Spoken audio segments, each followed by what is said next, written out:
বন্ধুগণ, আপনারা যে সওগাত আজ হাতে তুলে দিলেন, আমি তা মাথায় তুলে নিলুম।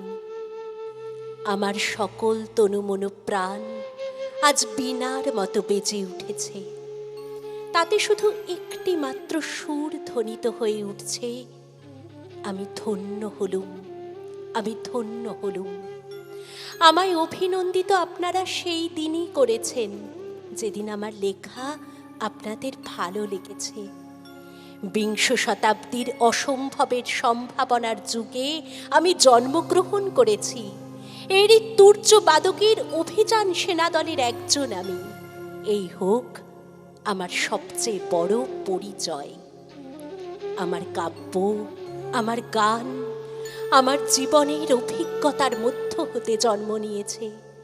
যদি কোনো দিন আপনাদের প্রেমের প্রবল টানে আমাকে আমার একাকিত্বের পরম শূন্য থেকে অসময়ে নামতে হয়, তাহলে সেদিন আমায় মনে করবেন না আমি সেই নজরুল।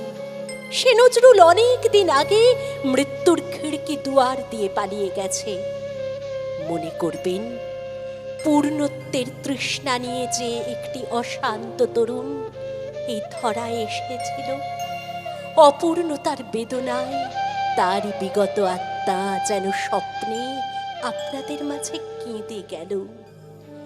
যদি আর বাঁশি না বাজে, আমি কবি বলে বলছি নে, আমি আপনাদের ভালোবাসা পেয়েছিলাম সেই অধিকারে বলছি। আমায় আপনারা ক্ষমা করবেন, আমায় ভুলে যাবেন। বিশ্বাস করুন, আমি কবি হতে আসিনি, আমি নেতা হতে আসিনি।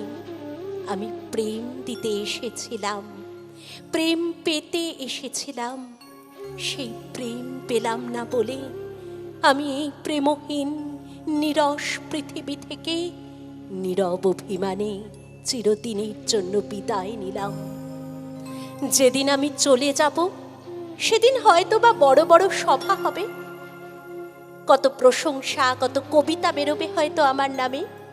দেশপ্রেমিক, ত্যাগী, বীর, বিদ্রোহী বিশেষণের পর বিশেষণ টেবিল ভেঙে ফেলবে থাপ্পড় মেরে বক্তার পর বক্তা। এই অসুন্দরে শ্রদ্ধা নিবেদনের শ্রাদ্ধ দিনে বন্ধু তুমি যেন চেও না। যদি পারো চুপটি করে বসে আমার অলিখিত জীবনের কোনো একটি কথা স্মরণ করো। তোমার ঘরের আঙিনায় বা আশেপাশে যদি একটি ছড়া পায়ে পেশা ফুল পাও, সেইটিকে বুকে চেপে বলো, বন্ধু আমি তোমায় পেয়েছি। তোমাদের পানে চাহিয়া বন্ধু আর আমি জাগিব না, কোলাহল করি সারা দিনমান, কারো ধ্যান ভাঙিব না। নিশ্চল নিশ্চুপ আপনার মনে পুরিব একাকী, গন্ধ বিধুর ধূপ